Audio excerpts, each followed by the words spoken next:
Alhamdulillah wa syukrulillah wa la hawla wa la quwwata illa billah. Salatu wassalamu ala rasulillah wa ala alihi wa sahbihi wa mawala. Wa nifidin azani Allah wa iyyakum. Alhamdulillah, bersyukur kehadirat Allah subhanahu wa ta'ala yang masih memberikan nikmat kepada kita sehingga kita bisa bertemu lagi setelah 4 hari atau 5 hari libur karena saya ada kegiatan di luar. Maka pada pagi hari ini kita lanjutkan pembelajaran kita, yaitu terkait dengan Dzulhijjah, kemudian kurban, dan semua amalan-amalan yang terkait dengan bulan Dzulhijjah. Kita pada pagi hari ini berganti kitab, yaitu kitab dengan judul Amalan-amalan Haji karya dari Syekh Muhammad bin Shalih Al-Utsaimin rahimahullah. Beliau sudah meninggal. Beliau adalah ulama Saudi pada masanya, sudah meninggal. Karyanya banyak dan sudah diterjemahkan banyak di Indonesia, dari mulai yang tipis seperti yang ada di hadapan kita sampai yang tebal-tebal juga banyak. Dan selalu saya ulang-ulang bahwasanya adalah sebuah kebanggaan ketika kita bisa mempelajari, membaca, mengkaji karya-karya ulama, karena pada karya ulama itu ada kehati-hatian, ya, sehingga kita tidak asal-asalan dalam beragama. Wanifidin azan ya Allah wa iyyakum, langsung saja kita masuk ke isinya, dan ini juga langsung to the point, jadi enggak ada pendahuluan yang bahkan. A'malul Hajj bilugh al-Indonesi, kegiatan hari pertama. Jadi puncak haji itu atau haji itu dimulai pada tanggal 8 Dzulhijjah. Jadi kalau kemarin yang kita bahas itu kan 1 sampai 10. Kemudian kita sempat mengkhususkan pembahasan ke 9 yaitu Arafah. Kemudian kita sudah bahas juga yang ke 10 yaitu kurban. Nah, ini ketika haji mundur lagi kita ke 8. Hari yang ke 8 Dzulhijjah. Jadi jamaah haji itu berangkatnya jauh-jauh hari itu karena memang bukan karena ibadah hajinya dari jauh-jauh hari, enggak, tapi lebih kepada untuk noto gitu loh, noto tempat gitu kan. Kemudian mereka juga harus melakukan hal-hal yang lain gitu kan, seperti umroh dulu gitu kan, atau mungkin ibadah-ibadah yang lain, atau mungkin urusan-urusan yang lain. Dan menata jutaan orang kan bukan perkara yang mudah gitu. Makanya kalau di kasus Indonesia, jamaah hajinya itu rata-rata ya, umumnya itu kesana itu kalau total kira-kira sekitar 40 hari. Jadi kalau bahasa orang Jawa tuh cucuk gitu, karena kalau sebentar yo kurang, menurut saya ya, kurang nikmat gitu, karena kalau sebentar tuh kesempatan ibadah itu kurang. Tapi inti dari hajinya itu ya enggak terus 40 hari, ternyata dimulai dari tanggal 8-nya. Yang pertama adalah ihram untuk haji bagi orang yang bertempat tinggal di kota Mekah dan sekitarnya dari tempat tinggalnya. Jadi kalau kalian masih ingat ketika seseorang itu mau melakukan ibadah umrah atau haji, dia harus ihram. Ihram itu pakai pakaian ihram. Orang yang pakai pakaian ihram namanya muhrim. Nah, bukan mahram, muhrim. Nah, ihram ini harus dimulai dari tempat tertentu yang namanya mikot. Nah, dalam konteks orang-orang yang tempat tinggal di Mekah dan sekitarnya, maka dia pakai ihram dari tempat tinggalnya. Jadi enggak keluar lagi gitu. Karena memang rumahnya di situ, dari rumahnya gitu. Yaitu diawali dengan mandi besar, urutannya itu mandi junub ya. Mandi junub ya, kalian udah pada balik tuh harusnya tahu mandi junub itu yaitu mandi dengan membasahi seluruh anggota badan dari atas sampai bawah, itu yang paling simpelnya. Tapi kalau kemudian pakai tata cara, maka diawali dengan cuci tangan, wudu, kemudian mengguyur bagian kanan, bagian kiri, kemudian atas, baru terakhir dengan mencuci kaki. Nah, tapi ala kulli hal itu kalau orang kerujukan gitu, sampai dari atas sampai bawah semua basah. Mobil khusus kalau kita sekarang malah nganggo sabun, terus digerujuki meneh, nganggo sampo gerujuki meneh gitu kan. Maka itu insya Allah sudah mencukupi. Selama niatnya mandi besar gitu. Tapi kalau nggak niat mandi besar ya nggak dihitung mandi besar. Makanya hati-hati ya. Hati-hati itu tuh, kalau kamu dalam kondisi junub yuk, kamu mandi itu niatnya ya junub, jangan cuma niat mandi. Niat mandi nanti takutnya tidak dianggap atau tidak dihitung sebagai mandi junub, sehingga hadas besarmu nggak terangkat ya. Itu nggak masalah lagi gitu. Kemudian di sini malah disebutkan memakai minyak wangi dan memakai pakaian ihram gitu. Ya. Nah, saya tahu malah nggak boleh gitu. Tapi ini sih malah memakai minyak wangi. Wallahu alam, kita nggak baca kitab bahasa Arabnya, tapi ini terjemahannya malah memakai minyak wangi. Dan memakai pakaian ihram seraya mengucapkan labbaika hajjan. Labbaika Allahumma labbaik labbaika la syarika lak labbaik innal hamda wa ni'mata laka wal mulk laka la syarika lak. Di sini ada labbaika hajjan. Depannya ini labbaika hajjan. Ya Allah, aku memenuhi panggilanmu untuk haji. Jadi kata bahasa Arabnya cuma 2 kata, labbaika hajjan, tapi terjemahan bahasa Indonesianya berapa kata ini? 1, 2, 3, 4, 5, 6, 7, 8, 9. Ya, itulah bahasa ya. Yang pentingnya mengerti itu. Labbaika hajjan, ya Allah, kami penuhi panggilanmu untuk haji. Labbaika Allahumma labbaik. Ya Allah, aku memenuhi panggilanmu. Labbaik Allahumma labbaik. Labbaika la syarika laka labbaik. Tiada sekutu, ya Allah, aku memenuhi panggilanmu dan tiada sekutu bagimu. Labbaika, ya Allah, la syarika laka, gak ada yang menyekutuimu, gak ada yang setara denganmu, gak ada yang menyertaimu dalam semua kekuasaanmu, dalam semua keagunganmu. Labbaik gitu. Kami memenuhi panggilanmu. Innal hamda, sungguhnya semua pujian, wa ni'mata, dan semua nikmat, laka adalah milikmu, wal mulk, dan kerajaan juga milikmu, la syarikalak, gak ada sekutu bagimu. Ya. Ini perlu kamu hafalkan ya. Karena lafaz ini akan dipakai oleh setiap muslim yang ke sana. Kemudian sedangkan orang yang datang ke Mekah pada hari ini dan ia datang dari arah mikot-mikot tertentu, maka ia tidak boleh melewati mikot tersebut kecuali dia harus berihram, berniat untuk melaksanakan ibadah haji. Jadi kalau yang saya tahu nih, kalau dari arah Indonesia itu mikotnya di Yalamlam. Cuman Yalamlam tuh kalau dilewati dari Indonesia itu, misal sekarang pakai pesawat itu ya tahunya di atas pesawat. Nanti pesawatnya itu biasanya ngabari gitu. Nah, ada juga yang kemudian itu kalau tujuannya langsung Mekah ya. Makanya kadang itu kan susah, pesawatnya itu kadang ya nggak ngerti. Terus mutawifi ora iso niteni wong ning dhuwur pesawat gitu kan. Maka paling aman kalau menuju Mekah itu lewatnya Madinah. Nah, kalau Madinah ya nggak pakai mikot dulu. Baru dari Madinah ke ke Mekah, nah itu bermikot di daerah, kok saya jadi lupa ya, ada nanti lupa saya namanya. Di situ nanti masjidnya memang khusus, bahkan kamar mandinya banyak. Jadi memang disediakan untuk orang-orang yang mau mau berihram. Mereka ganti pakaian ihram di situ. Masjid itu kamar mandinya banyak. Kok saya jadi lupa sih namanya apa. Dan niatnya niat haji. Kemudian yang kedua, pergi ke Mina dan tinggal di sana sampai terbit matahari pada tanggal 9 Dzulhijjah. Di tanggal 8 ihram terus jalan ke Mina. Nah, tinggal di sana itu bahasa ininya mabit gitu. Jadi dulu waktu saya kecil tuh kalau dengar mabit itu ngertinya yo konteksnya haji gitu. Tapi sekarang anak-anak SD, anak-anak TK bahkan ada acara umi apa mabit gitu. Ya maksudnya tinggal menetap. Tinggal di sana sampai terbit matahari pada tanggal 9 Dzulhijjah. Berarti hari Arafah. Kegiatan di Mina adalah melaksanakan sholat duhur, asar, maghrib, isya pada tanggal 8 dan subuh pada tanggal 9.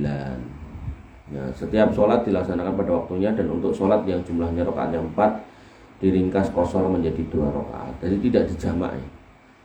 Duhur, asar, maghrib, isya, duhur 2 rakaat, asar 2 rakaat, maghrib 3, isya 2. Nah, tanggal 8 dan subuh pada tanggal 9. Kemudian habis subuh baru kemudian jalan ke sampai subuh tanggal 98 di Mina, 9 pagi OTW ke subuh. Nah kemudian hari keduanya yaitu tanggal 9 Dzulhijjah. Hari keduanya tanggal 9 Dzulhijjah, yang pertama yaitu setelah terbit matahari. Kan dari subuhnya tanggal 8 masih di Mina kan. Nah, setelah terbit matahari maka pergi ke Arafah. Di sana melakukan sholat zuhur, asar dengan qashar. Jadi habis subuh sampai tunggu terbit matahari berarti syuruk, jalan tuh ke Arafah. Nah, sampai Arafah, gitu. Misal belum masuk waktu duhur ya tunggu duhur. Kalau sudah masuk waktu duhur, ya berarti langsung sholat duhur dan asar, qashar dan jamak takdim. Itu kalau nyampe sana waktu duhur. Kalau sampai sana waktu asar ya mau nggak mau gitu, jamak takhir. Jika sampai Arafah sebelum matahari tergelincir dan kondisi memungkinkan, maka boleh singgah dulu di Masjid Namiroh. Jadi kalau mau lewat Masjid Namiroh, mau mampir situ boleh, atau sholat di situ boleh. Maka setelah sholat berfokus, berzikir dan berdoa dengan menghadap kiblat dan mengangkat kedua tangan sampai matahari terbenam. Ini yang paling susah. Jadi menghadap kiblat, angkat kedua tangan, berdoa. Ini paling susah. Karena umumnya orang semangat di anggaplah setengah jam pertama, habis itu blank. Rabbana atina fid dunya hasanah wa fil akhirati hasanah wa qina adzabannar. Rabbana atina fid dunya hasanah. Ulang-ulang nanti ping 37 baru kuwi blank. Mau doa apa lagi? Wes, akhirnya nyandak HP, WA-an, nonton YouTube, nonton reel. Rugi. Udah jauh-jauh ke sana ngantri puluhan tahun, ada di tempat yang paling mustajab di muka bumi, di saat yang paling mustajab di sepanjang tahun, sepanjang umur gitu kan. Tapi justru main HP, pokoknya main game. Saya lihat di Instagram itu ada yang malah main game di depan Ka'bah. Luar biasa jahilnya itu. Rugi, benar-benar rugi. Ya Allah gitu. Ada jutaan orang mimpi untuk duduk di situ, dia yang dikasih kesempatan di situ malah menyia-nyiakan.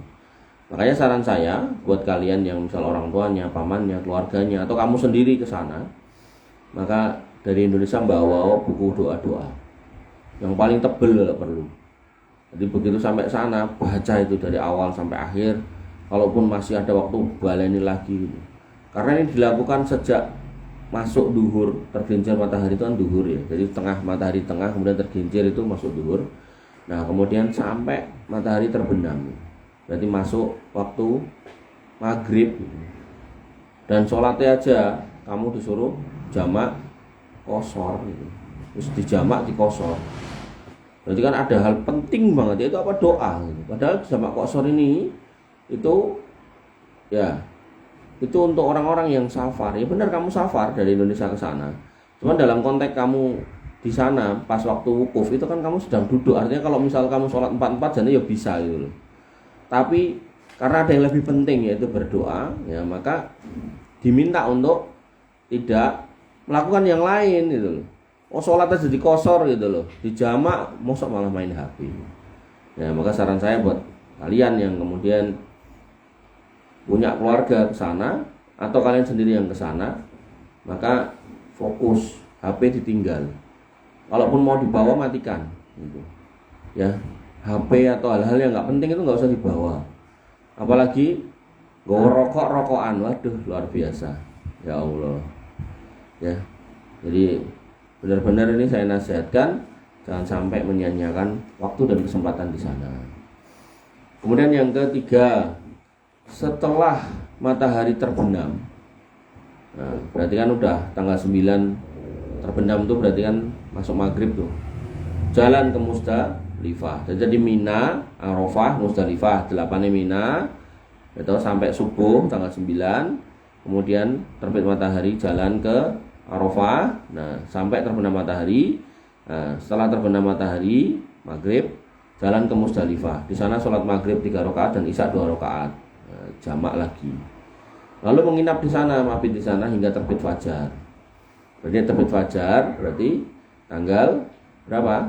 10 Dzulhijjah.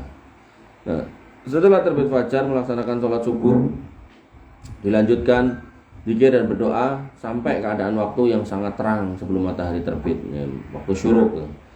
Sebelum matahari terbit pergi lagi ke Mina. Jadi dari Mina tanggal 8 sampai 9 pagi, 9 pada subuh. Habis itu jalan ke Arafah tanggal 9 sampai menjelang maghrib atau maghrib. Begitu udah masuk waktu maghrib, jalan ke Musdalifah, sholat maghrib sama isya di sana. Habis itu sampai fajar tinggal di situ, ya zikir, maca Quran segala macam, gunakan untuk ibadah semuanya. Kemudian lanjut ke setelah terbit fajar jalan lagi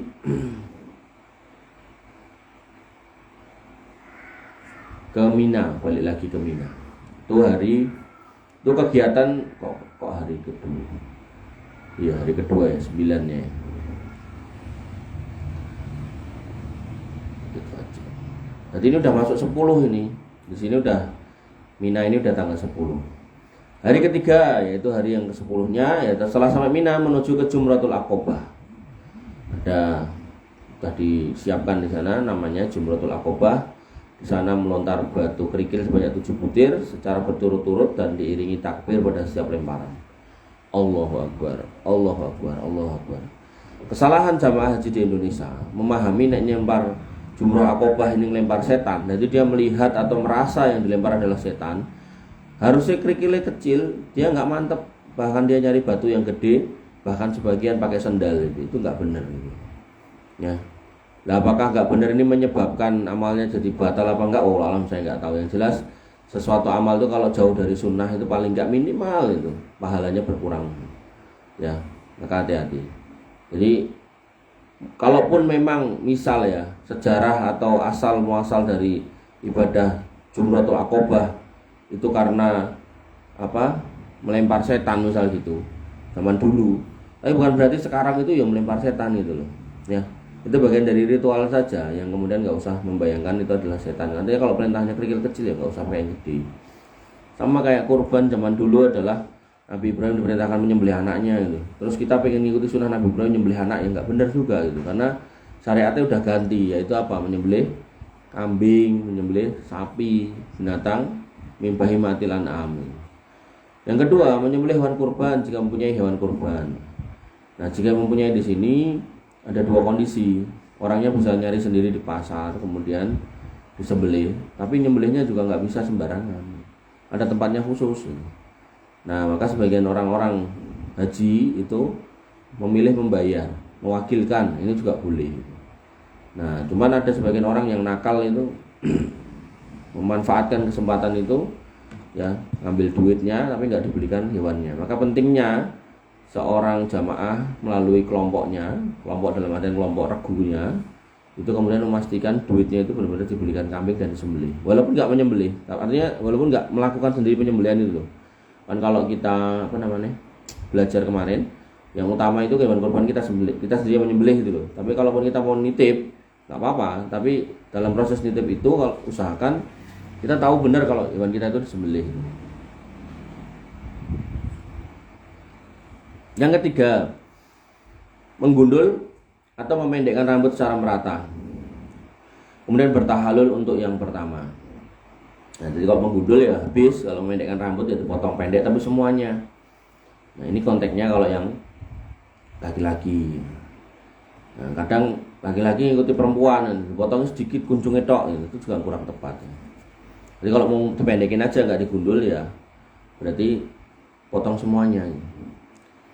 Kemudian bertahalul untuk yang pertama. Setelah itu boleh pakai pakaian biasa dan minyak wangi. Nah, ini baru boleh minyak wangi. Makanya tadi di depan kok langsung minyak wangi, saya bingung dulu. Penasaran bahasa Arabnya apa di kitabnya. Ya, biasanya orang yang kemudian berikhram itu nggak boleh pakai minyak wangi ya. Dan dihalalkan baginya seluruh larangan ikhram selain berhubungan suami istri. Larangan ikhram apa? Pakai minyak wangi, itu kan dilarang. Terus pakai pakaian-pakaian berjahit, ini khusus laki-laki ya. Pakai celana dalam itu ya dilarang. Misal kamu pakai pakaian ikhram, terus tiba-tiba ikhrammu coplok, terus ternyata kamu pakai celana kolor atau celana dalam, itu nggak nggak benar ikhramnya, harus bayar dam kayak gitu. Nah, selain hubungan suami istri, gitu. Jadi boleh, pakai kaos lagi boleh, pakai baju lagi boleh.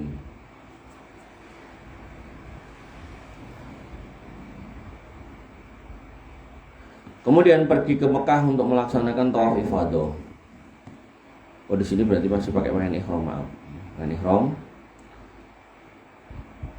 Pergi ke Mekah untuk melaksanakan tawaf ifadah. Oh ya, saran saya ketika tadi melakukan yang hari pertama, itu tanggal 8, kemudian tanggal 9, tanggal 10. Ini selama proses kalau bisa bawa pakaian ihram itu jangan cuma 1, 2, atau 3. Karena beberapa kasus yang saya dengar itu ada aja gitu loh, ada orang-orang yang kemudian apa ya istilahnya bahasa Jawa ini apa kepuyuh-puyuh apa tuh kepuyuh-puyuh tuh ya, pokoknya pengen buang air kecil tapi nggak ketemu tempatnya gitu, akhirnya tembus gitu. Dan kalau nyuci ya mungkin kelamaan gitu ya, kalaupun bisa ya kan tetap butuh ganti kan, karena dia ihram ya gantinya harus pakai ihram kan. Nah, maka kalau bisa bawanya itu nggak cuma 1, 2, atau 3. Ya teknisnya gimana ya dipikirkan ya. Berarti kan untuk sana berarti butuh tas buat nenteng, entah ransel, entah apa gitu ya. Entah kresek gitu. Ya, karena beberapa kasus yang saya dengar tuh sampai kayak gitu ya, sampai ada juga yang bukan dia yang mengeluarkan najis orang lain tapi dia yang kena gitu. Itu harus dibersihkan juga gitu. Mengenai di sana itu kalaupun kamu nyuci, kamu jemur 5 menit 10 menit itu kering gitu, karena panas. Jadi kalau mau jemur seharian malah rusak bajunya. Ya, kemudian setelah itu pergi ke Mekah untuk melaksanakan tawaf ifadah, yaitu tawaf haji. Tawaf ifadah itu rangkaiannya tawaf haji, mutar 7 kali, sa'i antara Safa dan Marwah, bolak-balik 7 kali. Jika haji yang dipilih adalah haji tamattu, yaitu umroh dulu baru haji. Nah, begitu pula juga selain haji tamattu, jika saat tawaf kudum belum melaksanakan sa'i. Jadi waktu tawaf yang pertama, waktu kedatangan itu belum melaksanakan sa'i. Nah, dengan demikian ia telah bertahalul untuk yang kedua kalinya dan dihalalkan baginya melaksanakan seluruh larangan ihram termasuk umrah suami istri. Jadi tahalul yang pertama itu karena dia sudah menyelesaikan ritual Mina, Arafah, Musdalifah, Mina. Nah, masuk Mekah kemudian melakukan lagi tawaf ifadah, yaitu rangkaian sa'i, tawaf 7 kali kemudian sa'i Safa Marwah. Nah, baru kemudian tahallul lagi yang kedua di kotaknya. Nah, setelah itu kembali lagi ke Mina dan menginap di sana pada malam yang ke-11. Mina, Arafah, Musdalifah, Mina, Mekah, Mina lagi. Nah, sampai sana melontar ketiga jumroh, yaitu jumroh ula, jumroh wusta, dan jumroh akobah. Yang tadi kan cuma jumroh akobah, ini jumrohnya 3 kali. Masing-masing dilempar dengan menggunakan 7 kerikil secara berturut-turut sambil mengucapkan takbir. Kecil aja, nggak usah gede-gede. Melontar jumroh ini harus dilakukan setelah matahari tergelincir, tidak boleh dilakukan sebelumnya. Jadi ada sebagian orang yang menyiasati biar nggak uyu-uyuan, mereka ngelempar jumrohnya sebelum matahari tergelincir. Nah, ini perkara yang kemudian dijelaskan oleh para ulama, ini bisa menyebabkan amal ibadahnya kurang sempurna. Maka ya benar memang sebelum matahari tergelincir pasti sepi gitu. Tapi yang namanya ibadah haji itu memang asadul ibadah gitu, termasuk ibadah yang paling berat gitu. Karena ya orang kan berkumpul di satu titik yang sama pada waktu yang sama. Ya itulah nilai ketakwaan, nilai perjuangannya gitu. Jangan sampai kemudian malah gak rumus dewe gitu. Ya. Makanya di sini dikatakan oleh Syekh Utsaimin tidak boleh dilakukan sebelum itu dan berhenti sejenak untuk berdoa setelah melempar jumlah ula dan wusta. Jadi lempar jumlah ula, jumlah wusta, berhenti sejenak berdoa. Doa yang baik-baik. Kalaupun nggak bisa ya Rabbana atina fid dunya hasanah, itu juga sudah baik. Nah, maka jangan sampai ya kamu mengikuti atau punya mutawif yang menyesatkan gitu, mutawif yang pengennya golek gampang. Jangan. Yang kedua, bermalam di Mina pada malam ke-12. Nginep di sana. Hari kelima tanggal 12-nya, berarti ini kalau di kita berarti hanya Yamut Tasyrik. Sana juga Yamut Tasyrik, cuman ritual haji masih berjalan. 12-nya yaitu melontar ketiga jumroh seperti yang dilakukan pada hari keempat atau tanggal 11, yaitu tadi jumroh ula, wusta, dan akobah. Kemudian baru meninggalkan Mina sebelum matahari terbenam bagi yang buru-buru. Sedangkan bagi yang tidak buru-buru boleh menginap di sana. Baru di sini boleh ada opsi. Sebelum matahari terbenam berarti sebelum malam, mau jalan silakan, atau kalau nunggu malamnya ya silakan. Kemudian hari ketiga tanggal 13-nya, 11, 12, 13, jadi tasrik ini masih rangkaian ibadah haji. Dikhususkan bagi orang-orang yang tidak buru-buru pada hari ini yang melakukan melontar ketiga jumrah seperti yang dilakukan 2 hari sebelumnya. Jadi 4 jumrahnya sampai 3 hari berturut-turut. Dan setelah itu meninggalkan Mina. Adapun kegiatan akhir dari amalan haji adalah tawaf wada yang dilakukan ketika hendak pulang ke tanah air. Jadi siapapun yang ke sana, baik umroh maupun haji, ya ketika mau pulang disunahkan untuk tawaf wada. Ada sebagian ulama yang mewajibkan, ada yang tidak. Saya termasuk yang memilih, atau saya termasuk yang memilih yang tidak wajib. Artinya kalau nggak sempat ya nggak apa-apa. Tapi kalau sempat lebih baik dilakukan. Tawaf, kalau dikatakan tawaf itu berarti ngubengi atau muteri Ka'bah 7 kali. Nah, apakah namanya tawaf wada, tawaf kudum, tawaf ifadah, sama saja 7 kali. Nah, cuman rangkaiannya kalau tawaf wada itu tawaf tok, tawaf selesai. Nah, sunnah di Masjidil Haram itu adalah selain sholat tahiyatul masjid kalau memungkinkan, ya toh, maka disunahkan untuk tawaf, ngubeng itu. Nah, ngubeng itu pun juga ada tata caranya, ada bacaannya. Nah, kalau sebagian orang yang nggak paham bacaannya, maka dia pun mengucapkan Rabbana atina fid dunya hasanah wa fil akhirati hasanah juga sudah sah. Bahkan ada sebagian jamaah itu saya melihat membaca Quran sambil jalan. Ya, maka hal-hal seperti ini perlu dipelajari agar kemudian tidak terjadi kesalahan. Ini ringkasan dari kegiatan haji di bulan haji yang disusun oleh Syekh Al-Utsaimin. Amalan-amalan haji. Kita tutup layarnya. Kita ganti kitab ya Mas Eko ya. Jadi buka? Belum. Di manakah? Nah, ada pada haji ini. Nomor 11. Ada pada haji.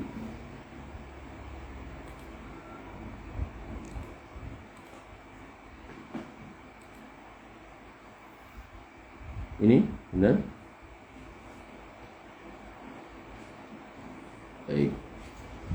Baik, ikhwani fillah azani Allah wa iyyakum. Ya, silakan. Kita berganti kitab lagi, yaitu kitab Adab-Adab Haji karya dari Syekh Sa'id bin Ali bin Wahab Al-Qahtani.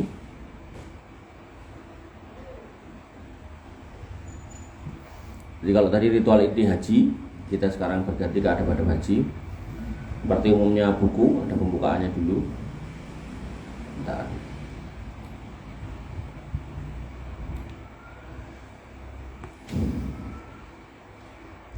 Alhamdulillah wassalatu wassalamu ala Rasulillah Muhammad ibn Abdillah wa ala alihi wa sahbihi wa man tabi'ahum bi ihsanin ila yaumil qiyamah, amma ba'du. Adab-adab yang sudah seharusnya diketahui dan diamalkan oleh orang-orang yang melaksanakan ibadah haji dan umroh untuk memperoleh umroh yang diterima dan haji yang mabrur lagi penuh berkah sangat banyak. Nah, di antara adab yang wajib, di antaranya ada yang wajib, ada adab yang sunnah.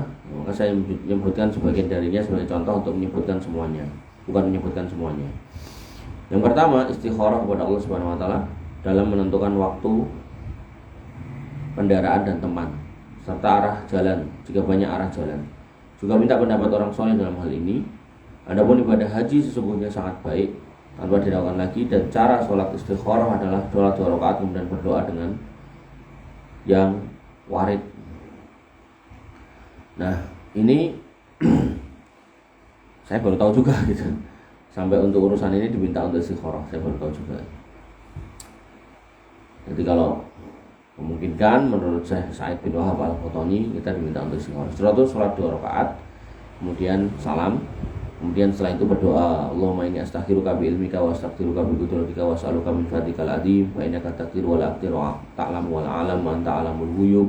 Allahumma in kunta ta'lamu anna hadzal amra khairul li fid dini wa ma'asi wa akibati amri faqdirhu li wa yassirhu li wa in kunta ta'lamu anna hadzal amra jika saya petunjuk jalan yang benar, jauhkanlah saya dari jalan-jalan yang membuat saya bingung, pertemukanlah saya dengan orang-orang soleh ajarkan atau karuniakan saya ibadah yang benar gitu kan, ilmukan atau berilah ilmu kepada saya tentang tata cara haji yang baik, yang benar, agar kemudian haji saya bisa mabrur dan seterusnya dan seterusnya. Wallahu ta'ala. Yang kedua, orang yang melakukan ibadah haji dan umrah harus berniat melaksanakan keduanya, karena Allah Subhanahu wa taala dan mendekatkan diri kepadanya. Janganlah ia bertujuan untuk mendapatkan dunia atau membanggakan diri atau mendapatkan gelar atau riya dan sumpah. Sungguhnya hal ini menjadi sebab hilangnya pahala ibadah yang tidak diterima. Ya, jadi kalau kamu ibadah apapun ibadahnya, haji, umroh, kurban, sholat, zakat, maka niatkan kepada Allah, jangan kemudian untuk yang lain. Ngomong haji masa enggak, nama saya biar tambah panjang, depannya ada hanya haji, usah ya, usah, bahkan nggak usah dikasih. Sesungguhnya hal itu menjadi penyebab hilangnya pahala dan tidak diterima. Firman Allah Subhanahu wa taala, "Qul inna sholati wa nusuki wa mahyaya wa mamati lillahi rabbil alamin." Katakanlah bahwasanya salatku, kurbanku, ibadahku, hidup matiku itu untuk Allah Subhanahu wa taala. La syarika lahu wa bidzalika umirtu ana awwalul muslimin. Dan itu aku diperintahkan kepadaku dan aku adalah orang yang pertama-tama menyerahkan diri kepada Allah Subhanahu wa taala. Ayat ini kalau kamu cermati, ini sering dijadikan lagu. Tapi konteksnya bukan lillahi rabbil alamin, tapi dijadikan untuk kamu. Hidup matiku untukmu, aku siap mati untukmu. Nyawaku kuserahkan untukmu, belahlah dadaku. Maka itu dalam kitab tauhid bab kesyirikan itu masuk dalam syirkul mahabbah, syirik kecintaan. Hati-hati ya. Karena kata Nabi SAW, ada orang yang kemudian berkata-kata, yang kata-katanya itu akan menyebabkan dia terperosok pada dosa yang sangat besar. Ya, jadi buat kamu-kamu yang senang dengerin musik-musik, lagu-lagu, hati-hati. Ya, kalau bisa, kalau boleh saya nasihati ya nggak usah dengerin gitu. Nah, karena akan ketemu sama yang kayak gini-gini gitu. Aku tercipta hanya untukmu, itu akan bertentangan dengan banyak ayat gitu. Ya, cinta mati untukmu, aku cinta mati, aku rela mati, aku siap. Makanya kan kamu dapati orang-orang yang nggak paham itu ketika patah hati, ya toh, dia pun akhirnya gantung diri. Bahkan ketika wanita atau orang yang dicintainya ngomong, nek kowe tenan cinta orang aku mati ondang saiki, mati dia siap rela. Dipikirnya itu akhir yang indah akan tertulis dalam sejarah seperti Romeo and Juliet gitu, rumangsane gitu. Tapi yang terjadi nggak seperti itu. Di akhirat, di neraka, menyesal, menderita. Ya, bahkan kalau boleh dia balik, Rabbi laula akhortani ila ajalin qarib fa asaddaqu aku minas sholihin. Ya Allah, kalau kiranya bisa balik, aku tuh pengen bersedekah dan menjadi orang soleh, nggak mau ngurusi orang-orang nggak jelas itu gitu ya. Jadi anak-anak muda nih khususnya, jangan sia-siakan hidupmu untuk hal-hal yang nggak penting gitu. Nah, bukan nyari pasangan penting mas, penting kalau emang udah siap nikah gitu loh. Bukan kemudian nyanyi-nyanyi nggak penting gitu kan, orang ngising nyanyi-nyanyi kayak gini gitu kan, ngapain gitu kan, ya nggak usah ya. Jadi nggak usah kemudian perhatikan loh, hati-hati loh syair-syairnya ini, sajak-sajaknya ini, karena bahaya kalau sampai kemudian ucapkan terus Allah nyatakan itu sebagai kesyirikan mahabbah, amal ibadah orang-orang yang berbuat syirik itu apa ya. Walaqad uhiya ilaika wa ilal ladina min qablika la yahbatanna lain asrakta la yahbatanna amaluka wa la takunanna minal khosirin. Dan telah diwahyukan kepadamu wahai Muhammad dan pada nabi-nabi sebelum kamu, yaitu apa? Kalau kamu berbuat kesyirikan, maka kami hapus semua amalmu dan kamu akan menjadi orang yang rugi. Ya. Jadi nabi pun diancam, hati-hati loh wahai Muhammad gitu kan. Ini menunjukkan peringatan keras. Makanya Nabi SAW dakwahnya itu selalu tauhid di depan. Ya. Makanya orang sekarang diajak ke tauhid yang benar, dasar Wahabi, nah ngawur lah. Nabinya aja dakwah itu gitu loh. Ya, maka jangan sampai latah seperti itu ya. Nabi kita itu dakwah intinya itu, dan para nabi juga itu yang dilakukan gitu. Termasuk perintah pertama, wa'budullah wa la tusyriku bihi syai'a. Wa'budu di sini bukan cuma sholat, bukan cuma apa, tapi lebih kepada kita dikatakan wali wahidu, nah, untuk bertauhid. Nah, indikasi orang tidak bertauhid itu apa ya? Tadi haji niate untuk mendapat gelar haji, sholat tapi riya, tauhidnya nggak lurus. Nah, makanya kenapa ini dijadikan dalil ya? Karena di sini dipersembahkan lillahi rabbil alamin. Hati-hati pokoknya. Ya, saya peringatkan atau saya nasihatkan untuk diri saya dan kalian semua, hati-hati. Kemudian pada ayat yang lain, qul innama ana basyarum mislukum, katakanlah wahai Muhammad bahwasanya aku ini ya manusia kayak kamu, tapi bedanya apa? Yuha ilayya annama ilahukum ilahu wahid, diwahyukan kepadaku bahwasanya Tuhanmu, Rabbmu adalah Rabb yang satu. Waman kana yarju liqa'a rabbih, siapa orang yang kemudian berharap ingin ketemu Allah. Nah, ketemu Allah ini hanya diberikan kepada orang yang masuk surga. Setelah mendapatkan kenikmatan surga, maka puncak kenikmatan setelahnya adalah diberikan kesempatan untuk melihat Allah. Nah, di sini ada syaratnya, fal ya'mal amalan sholiha. Dalam hidupmu, selama hidupmu beramalnya yang baik-baik, jadi anak yang baik. Jangan kurang ajar sama orang tua, apalagi kurang ajar sama Allah. Nah, dicirikan apa di sini? Wala yusrik bi ibadati rabbih ahada. Jadi ada orang yang kurang ajar sama Allah, dikasih hidup sama Allah, kasih rezeki sama Allah, tapi dia menyekutukan Allah Subhanahu wa taala. Nah, maka kalau kamu mampu beramal soleh sepanjang hidupmu, berusaha keras untuk kesana dan menjaga diri agar tidak jatuh dalam kesyirikan, baik syirik kecil apalagi besar, maka insya Allah kamu pasti ketemu Allah Subhanahu wa taala. Maka seharusnya seperti inilah seseorang, dia tidak bertujuan kepada selain Allah Subhanahu wa taala dan negeri akhirat. Dan karena inilah Allah Subhanahu wa taala berfirman, "Man kana yuridul ajilata ajjalna lahu fiha." Siapa yang menghendaki kehidupan sekarang nih, dunia ini, maka kami kasih ajjalna lahu fiha. Makanya ada orang-orang yang sedekah, ngopo kok sedekah ben dibalik karo Gusti Allah semkueh gitu kan. Nyata dikei karo Gusti Allah, dikembalikan. Tapi apa? Di sini dikatakan, "Mana sya'u liman nuridu tsumma ja'alna lahu jahannama yaslaha madhmuman madhura." Setelah disegerakan, maka apa yang kami kehendaki bagi orang yang kami kehendaki, dan kami tentukan baginya neraka jahanam. Jadi jaluk dikei akeh, tak kei akeh kata Allah. Tapi tak tetapkan loh, pulang kembalimu adalah neraka jahanam. Yaslaha madhmuman madhura. Kamu masuk sana dalam keadaan madhmum, yaitu tercela, dan madhura, terusir. Terusir dari mana? Dari surga.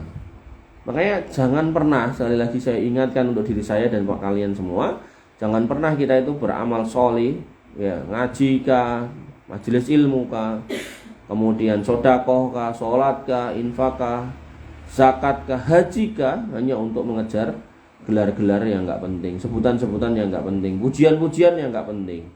Gampangnya gini, kamu dipuji atau enggak dipuji sama manusia, kamu tetap harus beribadah kepada Allah Subhanahu wa taala. Maka sebaik-baik pujian dan sanjungan adalah yang diberikan Allah Subhanahu wa taala, bukan manusia. Jadi kalaupun manusia enggak ngasih, ya sudah gitu. Oh, aku enggak mulai kaji enggak disebut Pak Haji, ya wes gitu. Dikasih ulem, dikasih undangan, ya Haji Dafa harusnya itu. Hane hilang gitu kan. Wah, enggak enak tulisan haji, berarti Pak Haji ini enggak mangkat gitu. Alah, enggak usah gitu. Sehingga Allah menegaskan dalam sebuah hadis qudsi, yaitu terkait dengan kesyirikan ini, terkait dengan riya ini. Allah bertanya tuh kepada orang-orang yang dulu ibadah itu mencari sebutan manusia, mencari pujian manusia. Allah bertanya tuh buat kita nanti, naudzubillah, kalau kemudian kita berbuat kesyirikan dalam konteks riya, amal kita dipamer-pamerkan. Allah bertanya, "Ana aghnas suraka anis sirki." Aku ki wong sing orang, aku adalah yang paling kaya dari sekutu yang tidak membutuhkan aku. Man amila amalan asroka fihi ma'i ghairi taraktahu wa syirkuhu.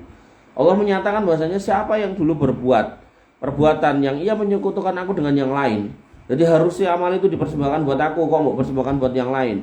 Harusnya korban itu buat aku, kok mau buang ke laut kidul, kok mau buang ke perempatan, kok mau buang di kuburan, kok mau lakukan di pojokan sawah-sawah gitu kan. Maka kata Allah, ya toh, tarok tuhu wasirkuhu, kowe, ya, kamu, kalian sama sekutu yang kamu buat untukku tak tinggalkan. Nah, apa ya mungkin bisa? Enggak mungkin. Wong Nabi Muhammad SAW ketika mau memberi syafaat umatnya, ketika ada umatnya yang datang minta syafaat, Nabi itu menghadap Allah minta izin, memuji dengan pujian yang belum pernah diucapkan selama hidup di dunia, karena itu diilhamkan oleh Allah Subhanahu wa taala. Begitu sudah muji minta izin, ya Allah, izinkan saya untuk ngasih syafaat umat saya, baru diizinkan. Mana mungkin kita bisa masuk atau berada di akhirat sedangkan Allah meninggalkan kita, piye ceritanya gitu kan. Nah, enggak mungkin. Makanya hati-hati soal ini ya. Jadi kamu mau dipuji orang mau enggak, bodoh amat. Nah, enggak usah kemudian nyari pujian orang ya. Salat lah, jilbab lah, mau dipuji mau dihina orang itu enggak usah kemudian pedulikan. Nah, fokus. Kalau emang itu amal yang benar, lanjutkan. Kalau itu amal yang salah, perbaiki. Apalagi jelas-jelas salah. Jelas-jelas sholat itu menghadap kiblat, meminta pahala dan ridha Allah, kemudian kita minta ridha manusia. Jelas salah, tinggalkan. Nah. Dan Nabi SAW khawatir terjadinya syirik kecil pada umatnya. Beliau bersabda, inna akhwafa ma akhafu alaikum syirkul asghar wa suli anhu faqala ar-riya. Bahwasanya yang paling aku takutkan dari kamu yang terjadi itu adalah syirik kecil. Dan ditanya itu apa, kata Nabi, ar-riya. Ini sebelum hadis ini adalah kumpulan para sahabat yang bercerita tentang Dajjal. Mereka bercerita Dajjal tuh gini sampai mereka pada takut. Nah, khawatir nanti ketemu sama Dajjal. Sahabat yang banyak berguru pada Nabi, yang banyak ngerti agama, yang banyak tahu tentang ayat dan maksud ayat, bahkan tahu kapan turunnya ayat. Nah, mereka takut tentang Dajjal, mereka takut ketemu sama Dajjal karena fitnahnya sedemikian besar. Nah, Nabi begitu dengar itu, Nabi kemudian mengatakan ini, inna akhwafa ma akhafu alaikum syirkul asghar. Sakjane yang lebih tak takuti daripada si Dajjal itu ini loh, syirik kecil yang terjadi sama kalian. Dan itu nopo ya Rasul? Kata Nabi, ar-riya. Riya.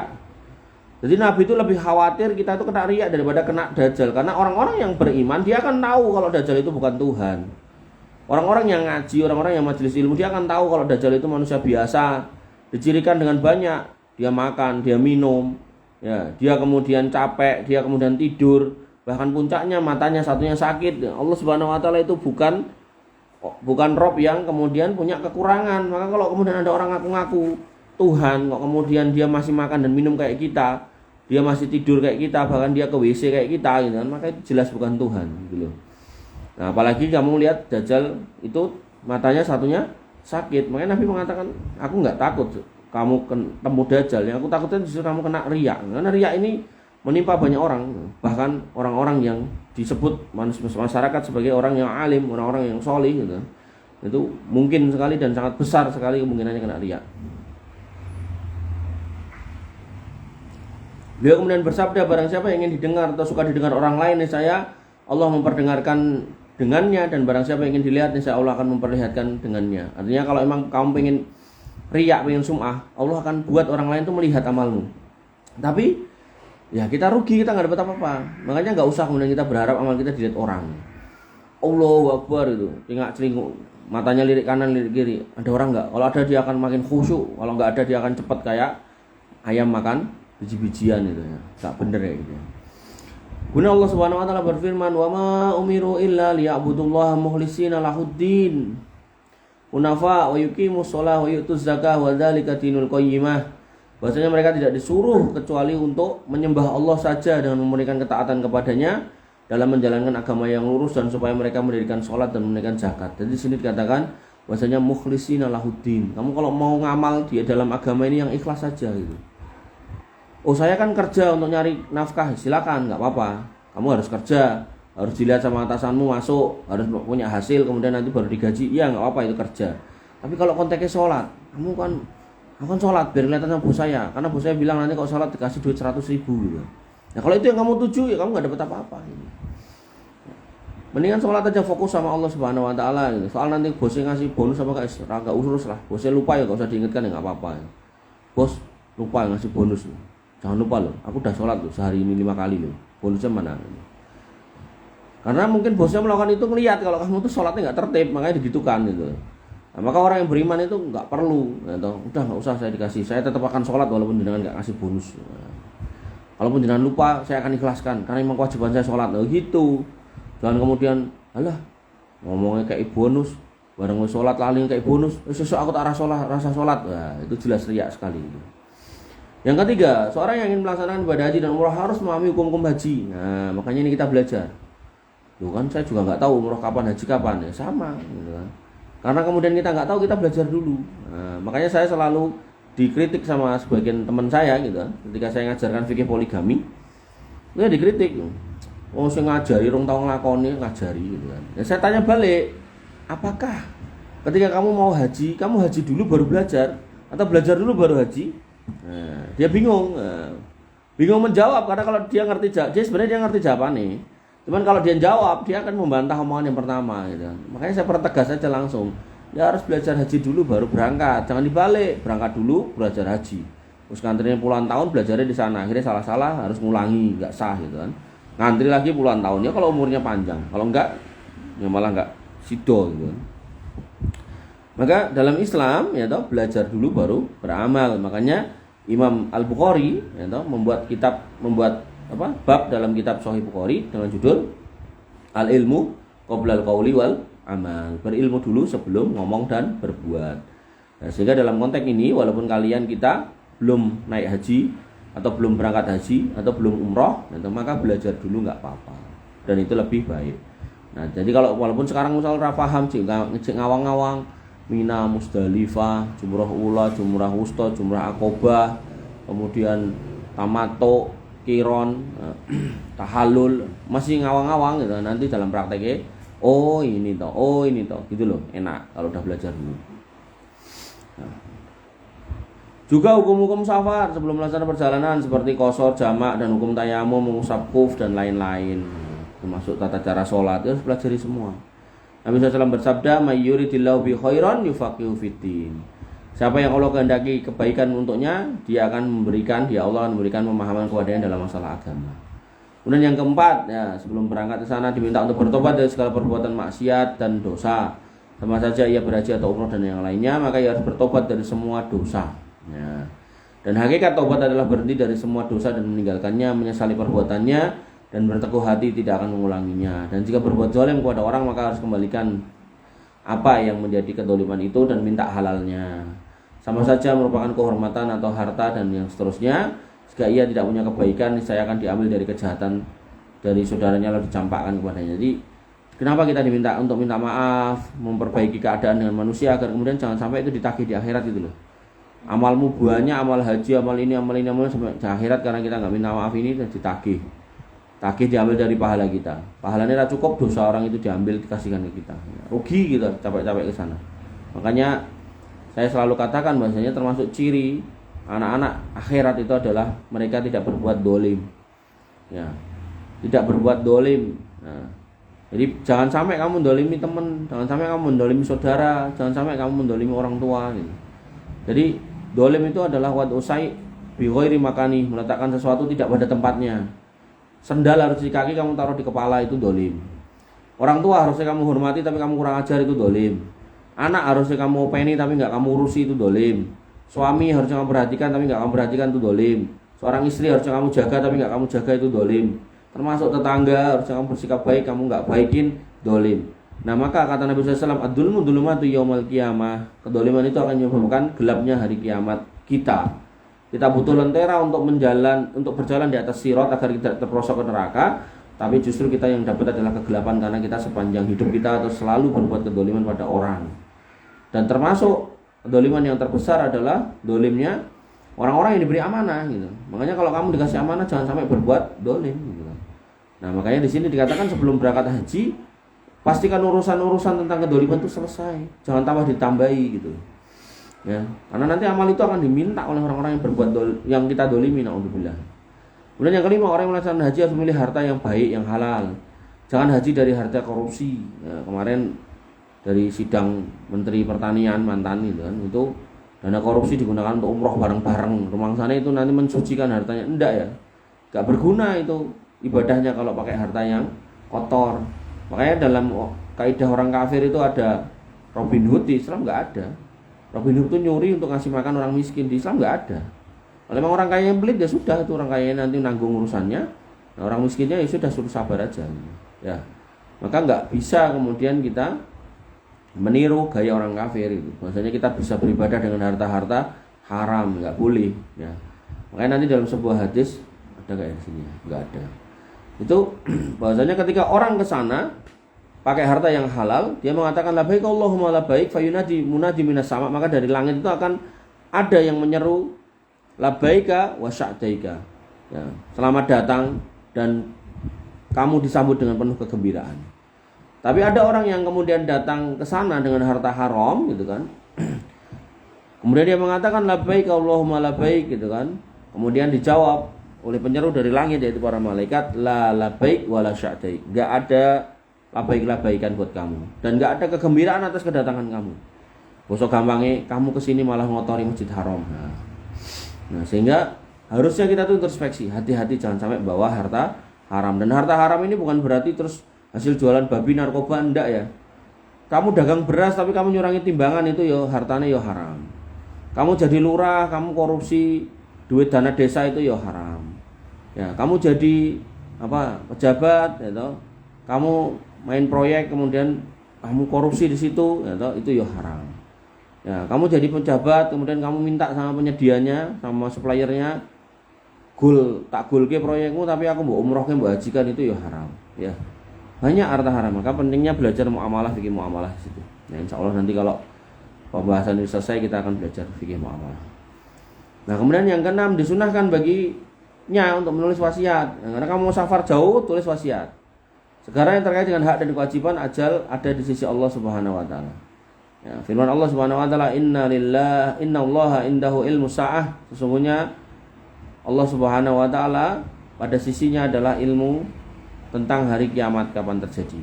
Wa yunazzilul ghaib, dan kemudian dia yang wa yunazzilul ghais, dan dia yang menurunkan hujan, bukan ghaib ya, ghais. Wa ya'lamu ma fil arham, dan dia Allah yang Maha tahu apa yang ada di dalam rahim. Wa ma tadri nafsun madza taksibu ghadan, dan tidak ada jiwa atau manusia satupun yang tahu apa yang terjadi besok atau apa yang dia lakukan esok. Nah, wa ma tadri nafsun bi ayyi ardin tamut, dan kita enggak ada yang tahu kapan kita di mana kita mati. Innallaha alimun khabir, sesungguhnya Allah Maha mengetahui lagi Maha mengenal, khabir, Maha teliti. Maka dalam konteks ini ya toh, karena kita mau safar jauh, tulis wasiat, utangnya bapak di sini, utang ibu di sini. Atau kalau yang berangkat bapak ibu pun tanya, punya wasiat apa, punya utang apa di mana. Karena hutang ini dikatakan oleh Nabi sallallahu alaihi wasallam, nafsul mukmin mu'allaqatun bidaini hatta yudu anhu. Jiwa seorang